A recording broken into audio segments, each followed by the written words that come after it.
নমস্কার, তাপসী রান্নাঘরে সকলকে স্বাগত। শুরু করছি নতুন একটা দিনে নতুন একটা ভিডিও। আজ আমি রান্না করব কচুরলতি দিয়ে চিংড়ি মাছ। আমি এটা একদম নতুনভাবে নতুন স্টাইলে রান্না করব। এই কচুরলতি আর চিংড়ি মাছ আমি বেছে কেটে ধুয়ে নিয়েছি। তবে কচুরলতিটা রান্না করলে অনেক সময় লেতলেতে বা লোদ লোদ হয়ে যায়, তার জন্য আমি এমনি প্লেন জলে 2-3 বার ধুয়ে নিয়েছি। এবার আমি এটাকে আরেকবার একটু উষ্ণ গরম জল দিয়ে আরেকটু এর মধ্যে নুন দিয়ে ভালো করে কচলে ধুয়ে নেব। তাহলে কিন্তু রান্নার সময় আমার আর এটা লেতলেতে বা লোদ লোদ হবে না। আর এটা রান্নার জন্য লাগছে আমার কি কি মশলা। এখানে লাগছে 15-20 কোয়া রসুন, লাগছে এরকম ছোটো সাইজের 2টো পেঁয়াজ, আর 4-5টা কাঁচা লঙ্কা, আর লাগছে 1 চা চামচ সর্ষে, কালো সর্ষে, 1.5 চা চামচ গোটা জিরে, 5-6টা শুকনো লঙ্কা, আর একটা তেজপাতা। এইগুলো আমার দরকার হবে মশলার জন্য। আর তেলটা আমি আমার প্রয়োজন মতো ব্যবহার করব। উষ্ণ গরম জল এই দেখুন আমি নিয়ে নিয়েছি, হাত ডুবিয়ে রাখতে পারছি, ঠিক এই রকম গরম জল নিতে হবে। এবার আমি এই দেখুন এতটা লবণ দিয়ে দিচ্ছি। দিয়ে আমি এবার এই লতিগুলোকে এর মধ্যে দিয়ে ভালো করে কচলে কচলে ধুয়ে নেব। এইভাবে ধুলে এর গায়ের যে একটা লতলতে ভাব থাকে সেটা চলে যাবে। রান্না করার পরে লতিটা একদম ঝরঝরে থাকবে। তাহলে এইভাবে কচলে কচলে আমি ভালো করে ধুয়ে নিচ্ছি। চিংড়ি মাছ আমি ভেজে নেব হালকা করে, তার জন্য আমি একটু নুন আর হলুদ দিয়ে মেখে রাখছি।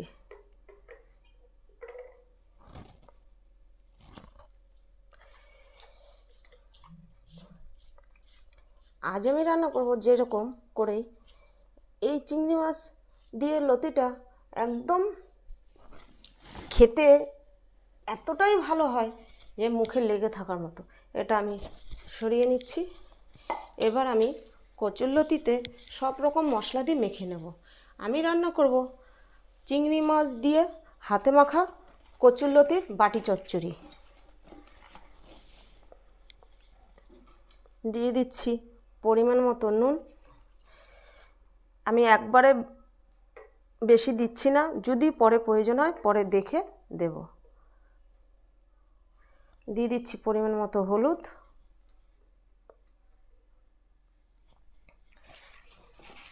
দিয়ে আমি একটু মেখে নিচ্ছি। এই লতিটা আমি এর আগেও করে কয়েকজনাকে খাইয়েছি। তারা বাড়িতে গিয়ে আবার আমাকে জিজ্ঞেস করেছে লতিটা আমি কীভাবে করেছিলাম আর কিভাবে তারা করবে, কারণ তারা তখন দেখেনি যে আমি কিভাবে রান্নাটা করেছি, তার জন্য আমাকে আবার জিজ্ঞাসা করেছে।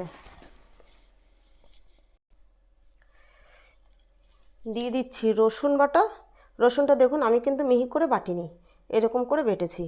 আর সব রকম মশলা দিয়ে আমি একসঙ্গে বেটে নিয়েছি।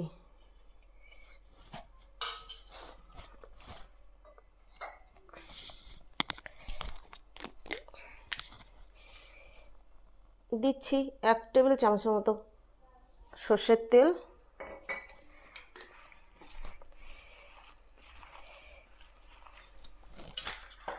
দিচ্ছি এরকম করে কেটে রাখা পেঁয়াজ।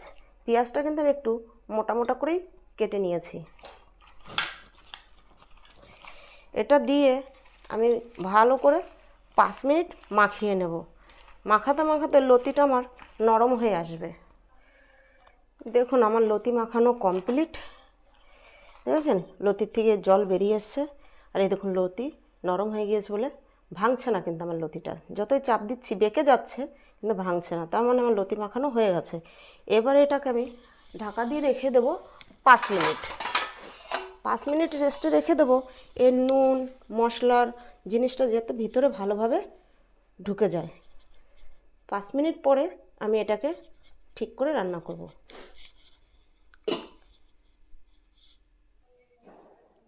আমি কড়াই বসিয়ে দিয়েছি। এবার আমার একটু তেল গরম করে নেব। তেল গরম করে নিচ্ছি আগে আমি।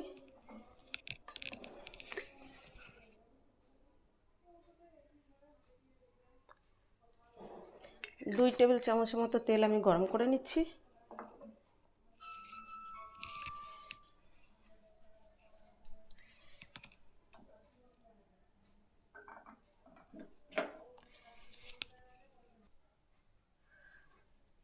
কড়াই বসিয়ে নিয়ে কড়াইতে তেল দিয়ে দিয়েছি। তেল দেখুন আমার গরম হয়ে গিয়েছে।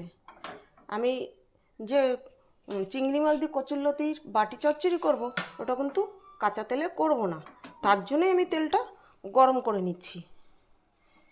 তেল গরম করে নিয়েছি। এবার তেলটা আমি বাটি চচ্চড়ির জন্য দরকার আমার এরকম একটা বাটি, সিলভারে বা অ্যালুমিনিয়ামের। এটাকে বসিয়ে আমি রান্না করব। কড়াইয়ের কোনো দরকার নেই, শুধু আমি মাছটা ভাজার জন্য ননস্টিকের কড়াইটা ইউজ করছি। বাটিটা এবার সাইডে রেখে আমি কড়াই বসিয়ে চিংড়ি মাছটা ভেজে নেব।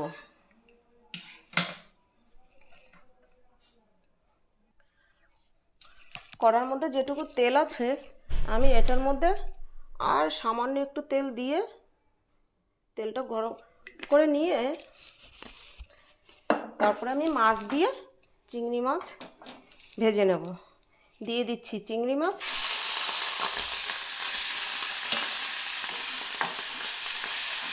মাছগুলো আমি উল্টে পাল্টে ভেজে নিচ্ছি। মাছ ভাজা আমার কমপ্লিট।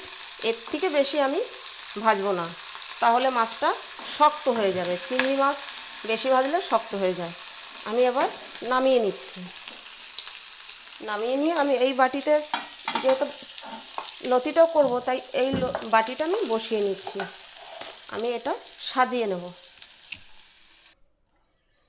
এবার এই তেল আর তেলের মধ্যে এগুলো আমাকে দিয়ে দেবো, এই বাটির মধ্যে বসিয়ে দেবো। দেখুন কি পরিমাণ জল বেরিয়ে এসেছে, যেহেতু এটা মেখে রাখা হয়েছে। দেখুন সবটা আমি এর মধ্যে ঢেলে দিচ্ছি।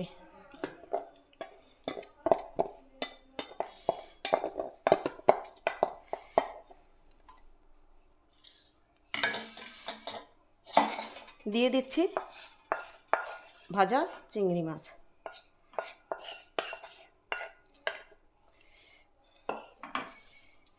এবার এটা আমি একটু মিশিয়ে নিচ্ছি, ভালো করে সব কিছুর সঙ্গে সুন্দর করে মিশিয়ে নেব। এবার আমি মশলার বাটি ধোয়া জল, এইটুকু জল আমি দিয়ে দেব। এবার দিয়ে আমি এটাকে ঢাকা দিয়ে দিয়ে আস্তে একদম সিমি আছে এটাকে আমি হতে দেব। এই হাতে মাখা লতির বাটি চচ্চড়ি অসাধারণ অসাধারণ, একদম মুখে লেগে থাকার মতো, পুরো মুখে লেগে থাকবে। যারাও কচুরলতি খেতে পছন্দ করে না তাদের আপনি একবার না জানিয়ে খাইয়ে দেখবেন। জ্বালিয়ে দিচ্ছি গ্যাস। ফুটে উঠলে আমি ঢাকা দিচ্ছি। যারা লতি খেতে পছন্দ করে না, লতি দেখলে ভয় পায়, ভাবে গলা কিটোবে, তাদেরও একবার করে খাইয়ে দেখবেন। তাদের জানিয়ে খাওয়াবেন না, কিন্তু তারাই খেয়ে বলবেন এত সুন্দর রান্না, এটা কি। তারাও বাড়িতে গিয়ে করে খেতে চাইবে যে লতি খেতে এত টেস্টি হয়। আমরা তো ভয়ে খাই না। আমার সঙ্গে এরকম অনেক হয়েছে, কারণ আমরা বাইরে, আমার হাজব্যান্ড বাইরে সার্ভিস করে, আমরা অনেক জায়গাতেই থাকি। আমাদের অনেকের সঙ্গে অনেক ধরনের লোকের সঙ্গেই পরিচয় হয়। অনেকেই আছে বলে বাবা কচুরলতি গলা চুলকাবে, খাবো না। এরকমভাবে আমি অনেককেই না জানিয়ে খাইয়েছি। তারা কি মনে করেছে হয়তো আমি ডাটা চচ্চড়ি করে খাইয়েছি চিংড়ি মাছ দিয়ে। আমি বলেছি এটা ডাটা চচ্চড়ি চিংড়ি মাছ দিয়ে। চিংড়ি মাছ দিয়ে ডাটা চচ্চড়ি? হ্যাঁ, চিংড়ি মাছ দিয়ে বাটিতে করে ডাটা চচ্চড়ি, বাটি চচ্চড়ি। ও এত সুন্দর হয়। খাওয়ার পরে তখন আমি বলেছি আপনারা কি খেয়েছেন জানেন? কি খেয়েছি? লতি। ওই লতি, তাহলে আমরাও তো খাবো। এরকম করে অনেকেই আমার কাছে তখন যারা যারা খেয়েছে জিজ্ঞাসা করে। আমার একটা বান্ধবীও আছে আসানসোলে, এখনও পর্যন্ত সেটা রান্না করতে গেলেই জিজ্ঞাসা করবে তাপসী তুমি এটা কি করে করেছো, আমাকে একটু বলে দাও না। ওর বাবার বাড়ির লোকও আমাকে জিজ্ঞাসা করবে তাপসী তুমি এটা কি করে করেছো, আমাকে একটু বলে দাও না। এরকম অনেকেই আছে। আর আমার ঘরে আসলে তো আমার হাতের রান্নাটা খাওয়ার জন্য তাদের মন অস্থির। তারা আসার আগেই বলে দেবে তুমি কিন্তু আমাদের জন্য তোমার হাতের মাখা লতির বাটি চচ্চড়িটা করবেই। তার জন্য কিন্তু আমাকে লতির অ্যারেঞ্জমেন্ট করেই রাখতে হয়, আসলে করে দিতে হয়। কি করব, এটা তো আবদার না। ঠিক আছে, আমার এটা ফুটে উঠেছে। এবার আঁচ কমিয়ে আমি ঢাকা দিয়ে রান্না করব। এটা কিন্তু এবার ঢাকা দিয়েই আমি একটু বাদে বাদে এসে নেড়ে দেব। ঢাকা তুলে একবার দেখে নিচ্ছি যে নিচে লেগে গেল কি না।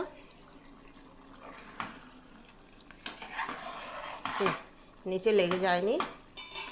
আমি এখন দিয়ে দেব সামান্য চিনি। কচুরলতি বেশি চিনি দেওয়া যাবে না, তাহলে একদম মিষ্টি মিষ্টি হয়ে যাবে। দেখুন সামান্য একটু চিনি, মিষ্টি মিষ্টিও হবে না, ঝাল ঝাল আবার হালকা মিষ্টি মিষ্টি লাগবে। আমি আরেকবার মিশিয়ে দিয়ে আবার ঢাকা দিয়ে দেবো। এবার কিন্তু আমাকে ঝোলটা যখন গাঢ় হয়ে এসছে, এখন কিন্তু আমাকে 1 মিনিট 2 মিনিট বাদে বাদে নেড়ে দিতে হবে, যাতে নিচে ধরে না যায়। দিয়ে দিচ্ছি ঢাকা। ঢাকা তুলে দেখে নিচ্ছি আমার লতিটা হয়ে গিয়েছে কিনা।